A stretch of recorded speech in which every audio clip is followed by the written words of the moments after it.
Hello. Welcome to Teaching Artistry with Courtney J. Boddie. That's me.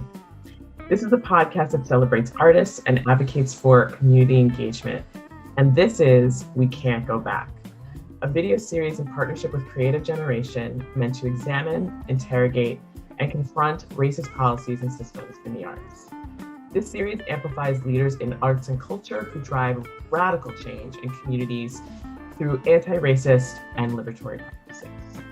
Subscribe to the Teaching Artistry with Courtney J. Boddie YouTube channel and follow us on Facebook, Instagram, and Twitter.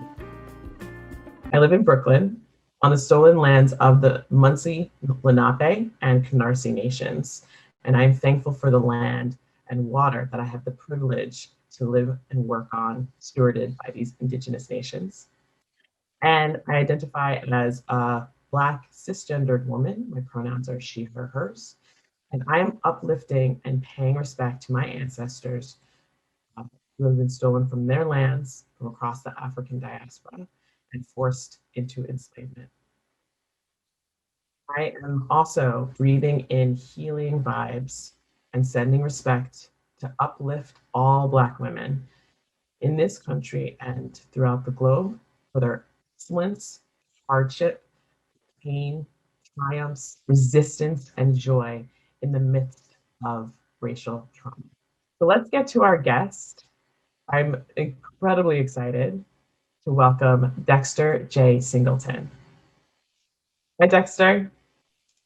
Hi, Courtney. Thanks for having me. Excited to be here. Yeah, thank you so much. Tell us what your role in arts are and some of the ways that you embed anti-racist practices into your work. So I have a multiple roles, like a lot of artists today, right? So my original role, the oldest of the three roles that I currently take on is as Executive Artistic Director of Collective Consciousness Theater, right? A anti-racist, anti-bias social justice theater that's based in New Haven that I founded in 2007. One of my other roles is as an assistant professor of theater at the University of Connecticut in Storrs, teaching, our young artists of the future.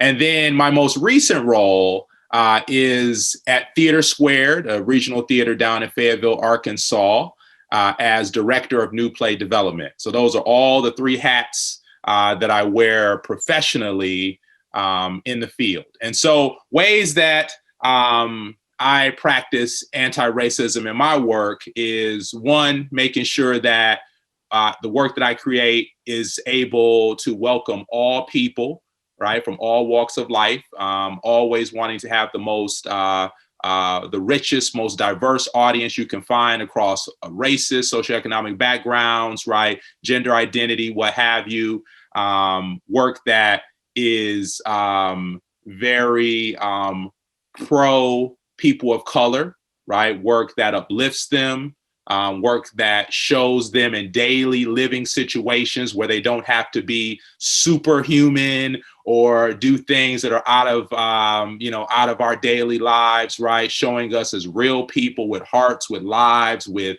that love our family, that care about our community, right? That uplift us, and so that people can see folks who look like them on the stage, right? Living, and people that they can relate to, right? That's my grandmother, that's my brother, that's me, right? On stage. Making sure that in my work that there are many people of color that are working on productions, right? Many Black people that are working on productions. Making sure that we also include lots of women leaders, right? Or female identifying artists that are part of that practice as well. Making sure that we're hiring diverse people. And then that the work is community-based as well. So that we're going into communities and not just staying within an institution, but we're going out and we're meeting people where they are in their communities and in their lives. Those are three major roles professionally. Yeah.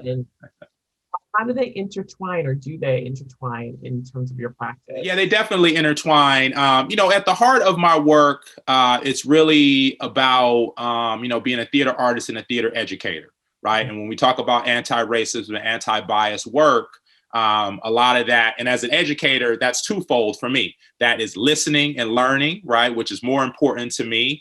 And then being able to ask questions to learn more for myself, but also to open up conversation amongst the group, right, so that everybody is able to have input, right, in the particular thing that we're trying to solve. So bringing that into the classroom, right, empowering young people to be leaders, to be what I like to say futuristic, right, in terms of just thinking about the future, thinking about how they want the field to look, to be more even, making sure that in the schools that I'm creating a pipeline. So with my work at UConn, making sure that I'm empowering, obviously, everybody who is a part of that program, regardless of their background, but also making sure that I am helping young people to think about not only being an actor or being in front of, right, the audience or the camera, but also those roles that are empowering backstage, producing, because we need particularly, right, more people of color who are going into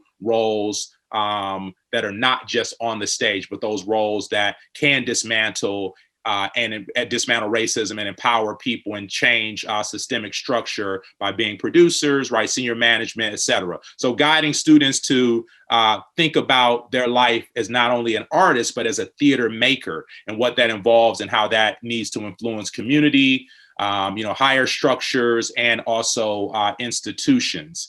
And then my role at T2, right, as a director of new play development, wanting to make sure that we produce as many diverse voices as we can, as many people of color as we can, as many women as we can. And luckily at T2, at Theater Square, right, we have a platform where where we have artistic leaders who are saying, we want to do the work. We want to do the difficult work. So at Theater Squared, having a season that has a lot of writers of color on it is not something that's out of the question. That is something we're looking to do. And, in this field, sometimes if you say, okay, you got a 5 or 6 show season, and then once you produce half of those shows or more of those shows by people of color, then you have some patrons who might say, well, is this a Black theater now? Right? And just because you're including more diverse voices, right? But we know that it's important to learn the stories of all different types of people, all different walks of life, because that's how we build empathy and compassion, right, for other people, is to take a walk in another person's shoes, right, and have those difficult discussions that are necessary to dismantle those structures, right? People have to see their own bias, right, their own racism in the practice and in the world, right? But also how they can dismantle those structures and be a part of the change that is necessary for theater to continue to move forward with our generation, right, and the future generation, right? And then all of that falls under really the umbrella of the work that I do with Collective Consciousness, which was started as a call in 2007 to even the playing field, to see more people of color on stage, behind the camera, in management, dismantle systemic racist structures, and then to take that work into the community so that we're building partnerships with community organizations who are doing the social justice work every day. So we make sure that it has an impact on the people outside of the theater walls. Making sure that conversations and debate are part of that, right? So having a room where you're having people with varying socioeconomic status, different walks of life, and they're coming together and discussing the plays, the themes, the issues in the community, always looking to create things that have an impact in the community, being dedicated to the living writer, because those are people who need to pay their bills and need access now, right? Because they're alive right now. And then also having workshops as well as a part of that, so that these are people that may watch a play, they may not watch the play, but we're going into the community, we're taking themes from the play, themes from the work, themes that they may be experiencing, social justice things that are happening in the community, whether that be gun violence, racism, or other things that are really weighing on the community, and then doing things interactive where they're playing games, exercise, different theater exercises, writing, doing poetry, using song, dance, movement, other forms to also dismantle the structures in an artistic way, in a community-based way, where people are coming together and tackling that work as a collective. I forgot to sort of name where you and I sort of interfaced, which was earlier in June. We were part of a town hall. You're on the board of TYA USA. Is that correct? Yeah. Yes, definitely. You're very busy. Very busy, right? I love it. And I remember you were moderating with Idris, and I do recall you saying something to the effect about the community work, right? And so I love how grounded, like you've got these three major roles plus other things, right? And they're all sort of grounded and rooted in this idea of community-based work. And you're working with college students or university students and sort of looking to figure out what the future of this field is while you're you're also doing work that impacts the future of the field too. So anyway, I remember hearing that and being able to hear a little bit more specifically about some of the work that you do. But I'd love to zoom in because you actually gave very concrete focuses on what I would like to ask in terms of the next question around concrete actions that institutions, I'm mostly talking about predominantly white-led institutions, right? Mm-hmm. What are some concrete actions that these institutions can take to restructure and dismantle oppressive systems that are already baked into their policies, upholding white supremacist constructs that if they are saying that they really want to strive towards being fiercely anti-racist. And I'd love for you to couch it in some of the examples that you gave us, right? So either looking at the creative team, both on stage, backstage, and developing or directing, or hiring practices. That's a big thing. I think a lot of work needs to be done in that area, in that arena. So any one of the ones that are interesting to you. When we talk about dismantling these racist structures, right? Predominantly white organizations, or otherwise called PWIs, that for many, many years, decades upon decades, have mainly had white leaders, and we have a lot of theaters in our country, especially amongst our regional theaters and LORT theaters, that have never had people of color in any position in senior management. You have many theaters also that have never hired a Black director, right? There are a lot of theaters who have hired Black or BIPOC actors, right, to be on the stage, right? But we know that having actors on the stage is one thing, and it's great for patrons to be able to see that. But ultimately, in terms of how it affects the organization, in terms of the management and the systemic structure of it, it has very little effect. So hiring people of color in senior management positions,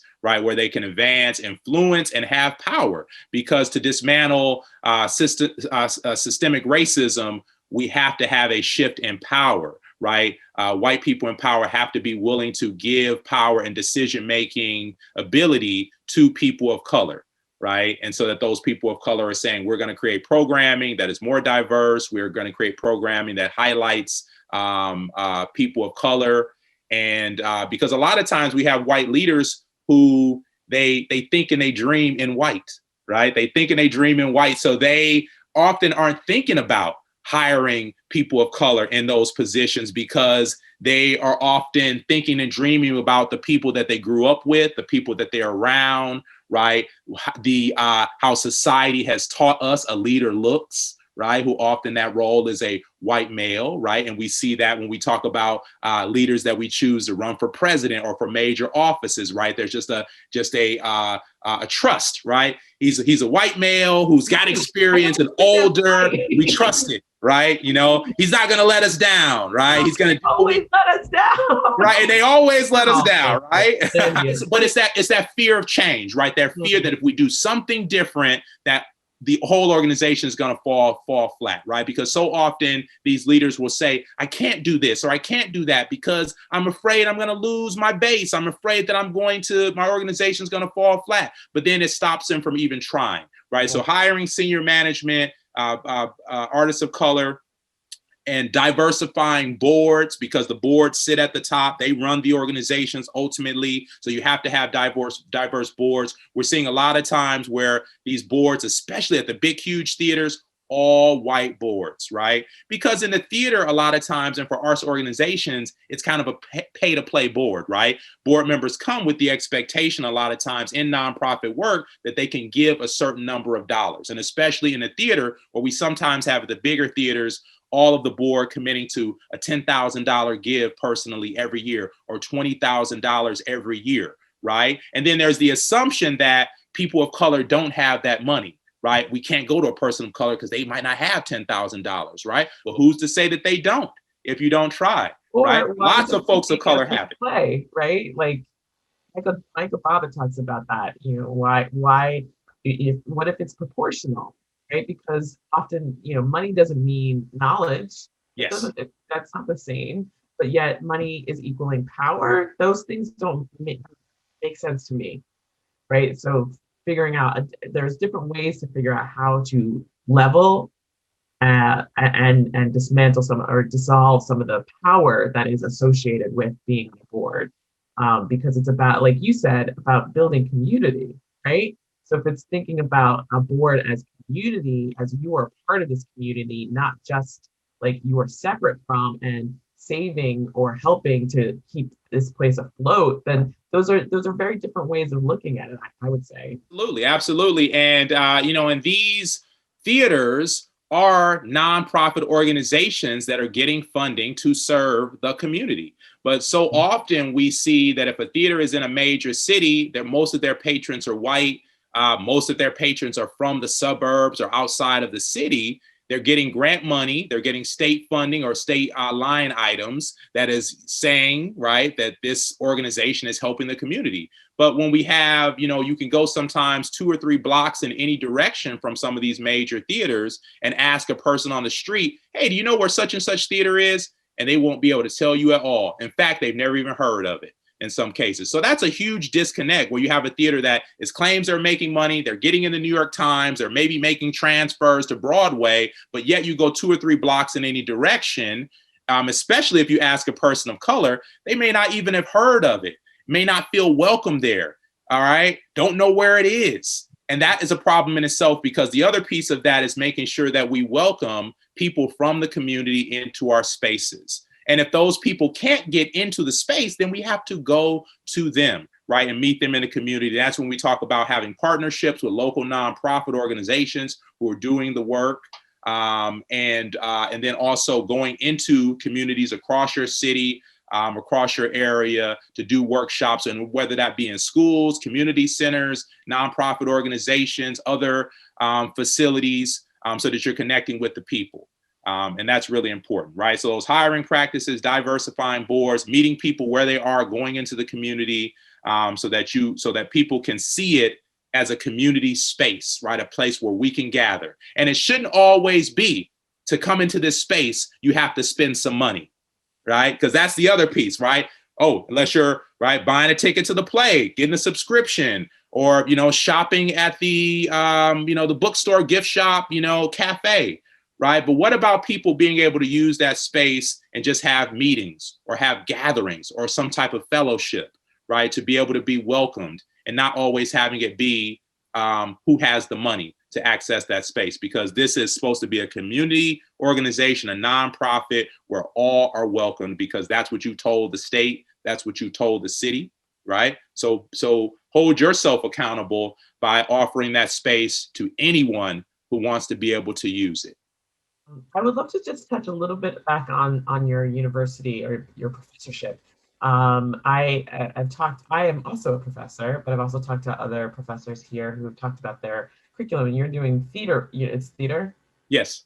So there's a whole conversation around the kind of harm that students in acting programs or theater programs who are BIPOC have experienced in their learning. And I'm just curious how, what are your approaches to working with students who are looking to pursue, careers within the arts? One of the big things I do is making sure that the work that we examine and look at is diverse, right, and multicultural. So on our reading list, for example, we mainly read from and study the work of artists of color. So it's not uncommon in my class to look at, plays from Jackie Sibbles Drury or, Dominique Morisseau, August Wilson, and many other writers, Katori Hall, and so that's the kind of work that we're studying in class, because I found that we're still at a point where a lot of these university systems where students leave these programs and some of them don't even know who August Wilson is, or and that's a shame. That is an absolute shame if a program has not introduced in the classroom and on the stage, has not introduced really probably our nation's most well-known, most celebrated writer of color. I mean, obviously there are many, many others, but in terms of, he's, one of the ones that everybody should definitely know, all right, without a doubt, right? And there's others in that pool as well, but he is one of those main ones that everybody should know, and there's no reason, right? He's amongst the same as what we said, the Mount, what I call the Mount Rushmore of dead white playwrights, right? Chekhov, Ibsen, and Shakespeare, right? And they become, and Tennessee Williams, right? They become part of that sort of that, the route, of the main produced people, right? But August Wilson is there too. Miller, I feel like there's Yep, absolutely, yeah. So in the classroom and making sure that we, dismantle those, there's so many books that people have been studying in the theater for so long, right? That are, whether they be about different methods of acting or techniques or directing, that so many of them are based in just sort of systemic bias and racist pedagogy, in the sense that, often these books never mention anybody outside of a male, right? There was a book that I used for many years and someone said, you recognize that the only pronoun the writer ever mentions is he? And I didn't notice that for years in the book until someone else pointed out to me, and someone who's daily engaged in the practice, right, of anti-racism and anti-bias, right? And I stopped using that book altogether, because and then when it explained sort of the practice of the work and how you put forth the methods, right, in the work, it would often say, for the men, it would say to dominate, right, to overpower, right, these sort of words. And then with the women, it would say to seduce, or to, right, so it also took on, right, the gender issue, but also quite sexist in the work, which we find that a lot of these methods, and that's why we're looking at things like, Black acting methods, right, and that whole group that is doing that work, and that book being one of the top selling books, this past in the last few months, right, the work of Nicole Brewer and so many others that are in our field, right, that are now, stepping to the forefront. And that work is important, right? But the professors, especially these professors who have been in these programs 10, 20, 30 years, they have to change their way of thinking and not be afraid to step out of the how we've done it always, right? Because that's that fear. We got to keep doing it how we do it. And theater holds on to tradition to where it is a fault, right? We hold on to tradition to the point where it hurts us. And we're afraid of change in the theater a lot of times.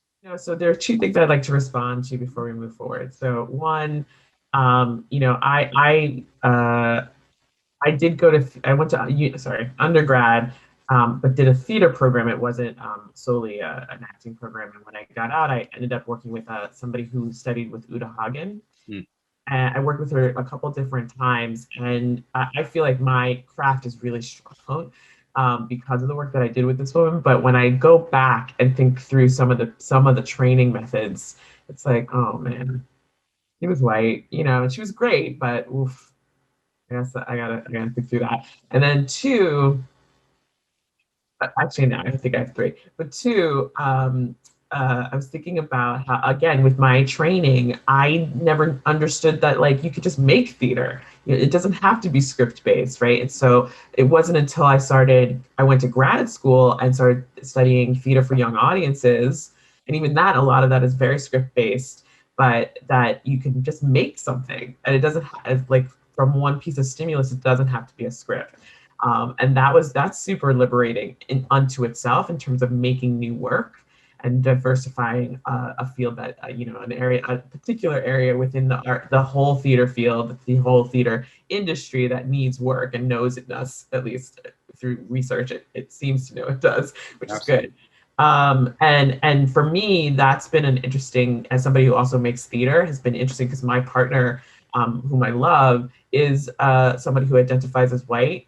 And together we created a piece recently that, and she's the playwright, even though it's a mix of both of our stories, there's still some work that we have to do to get it into the lens of, into my lens, because I'm not the one who's writing, right? But it's unintentional, but it's happening. Right? Do you know what I'm saying? Yeah. And that's sort of niggly. And then the next thing I want to say that as you were talking and thinking about like, what is theater? What is Broadway? If the goal is Broadway and we're in university and we're learning all these methodologies that we already know are inherently embedded in white supremacy, right? Broadway's got to change. And while it may not be talking loudly right now, it knows it, whether it's whatever's happening. Absolutely, I can't speak to all of that, but I think it was last season or maybe the previous season, King Kong. Did you see this on Broadway? I heard a lot, read a lot about it. Yep. Okay, it wasn't a great play, but they had it had been in the works for many years, and they sort of were going super traditional based off of the original story, which was also super problematic. Yeah. But then they cast a Black woman in the lead. And I'm watching this show, and I got free tickets, so I'm watching this show, and I'm like, one, this is terrible. Two, a huge missed opportunity. First of all, you still rooted it in 1933, and you have a Black woman, but you're not addressing the fact that this woman is Black. Like, what's happening? It's clear. Your producers, your directing team, your writing team are all white. It's clear, and all you're focused on is that puppet. That big old puppet, which was pretty amazing. That was the only thing that was amazing. And she was very good, but there was nothing for her to work with. And that was something that, as Broadway has been trying to diversify in terms of the casting and not the creative teams, it was still very telling on stage, at least to I think to many of us, but I don't want to make assumptions for others, but it's just something like if we need to be working here so that when you're talking with your young people about the future, yes, they're going to have impact on changing it, but it's got to change now. So I'm just going to leave that there. And let's say all of that beautiful work happens. Yes. And you're a part of it, and I'm a part of it. We're in community working to make change, real radical change, and say that radical change starts to come about and actually is happening. Mm-hmm. Let's look to the future and think about what could a racially just and liberated world look like. It's a world where we have BIPOC people leading theaters. It's not something that is rare. It is something that is the norm because we still have too few BIPOC leaders leading theaters. Even in my position as a director of new play development, I'm only one of a handful, right? Less than 10 that are in regional theaters. And then when we look at Black males, I'm probably one of only 2 or 3.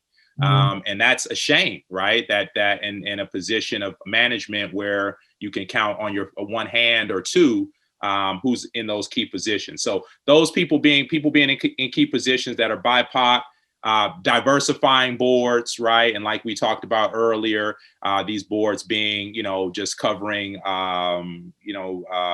many races and multilingual, right? That's important.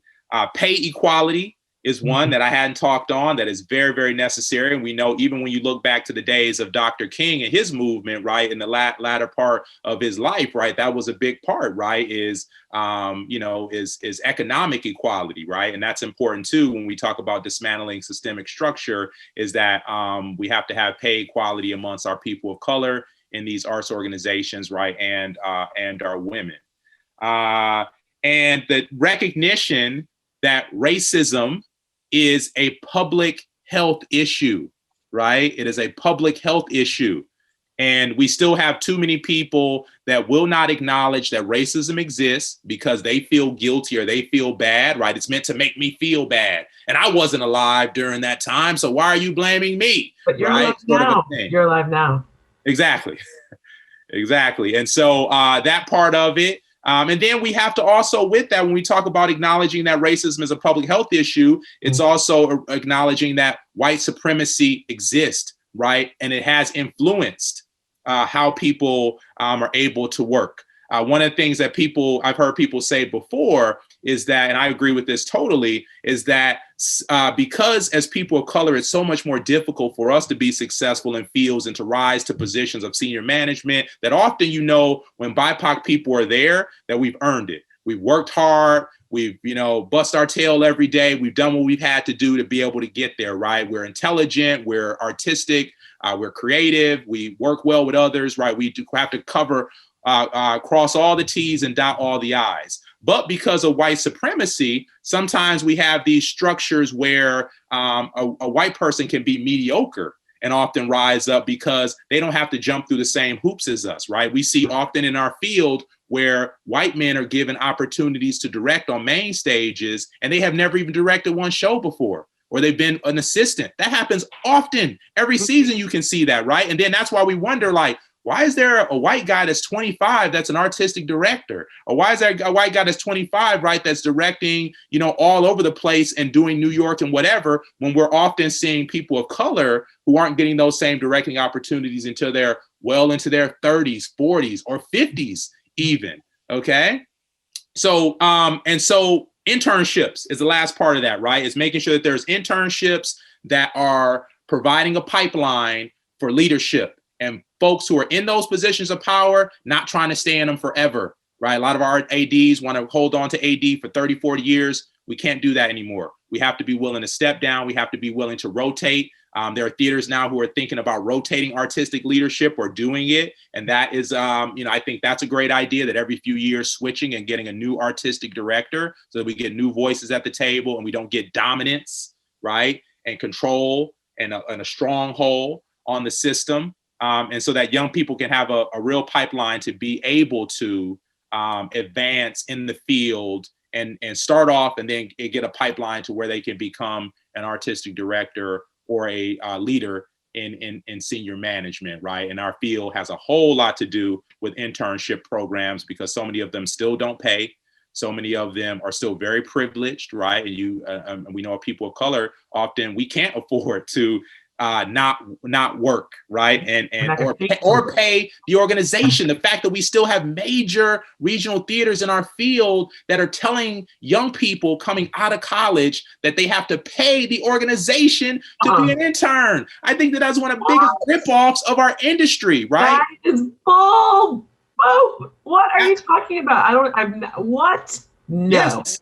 Yeah. So that happens all the time, right? And there's no way that the structure can be dismantled if we have interns paying senior management or institutions to be a intern at that organization. We should be paying interns. We should be paying them well, right? And so the whole system, I don't know if we can say like some folks to just blow it up, because I think we need to maintain a base. But although there are some organizations where maybe we need to just start from the beginning, right? Because it is so heavily, right, steeped in racist practice that some of those have to be totally dismantled, but keeping that base, right? But understanding how we need to rebuild in those areas and really truly become a community organization where people can come into that space and feel welcomed, right? It shouldn't matter if two people walk in the theater and they just have a short conversation and then they walk out and leave.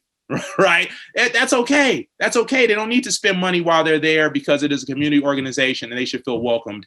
Families and people of all backgrounds being feel welcome and having access to those spaces, right? So that's a few things that I think can happen, but we got a lot of work to do, right? before we can get there.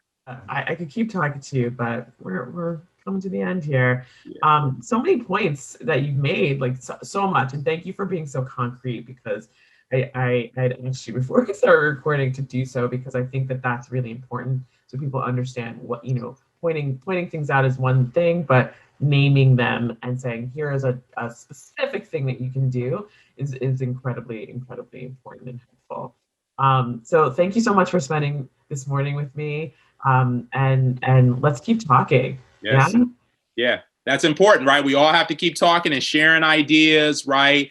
And challenging one another, because there's just a ton of work to do when when you're talking about dismantling systemic racism and bias structures. We're talking about kicking down a wall that's been up, for too many years. All right. And that's a strong, powerful wall.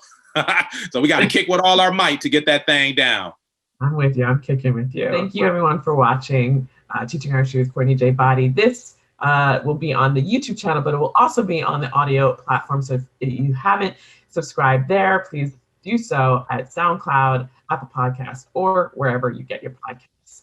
And Dexter has given us a beautiful visual there about a wall. Let's kick that wall down, because we won't go back. We can't go back. Onwards. Now is my time to shine. When your time comes, don't postpone it. When others doubt and out, you don't condone it. Truth be told, yourself is your toughest opponent. When your moment comes, grab hold and own it. Never let go, stand tall and hold tight. Overcoming obstacles is the objective in life. Doubters all the night, and onto them you shine bright. Cause inside your head, on goes the light. Ignite.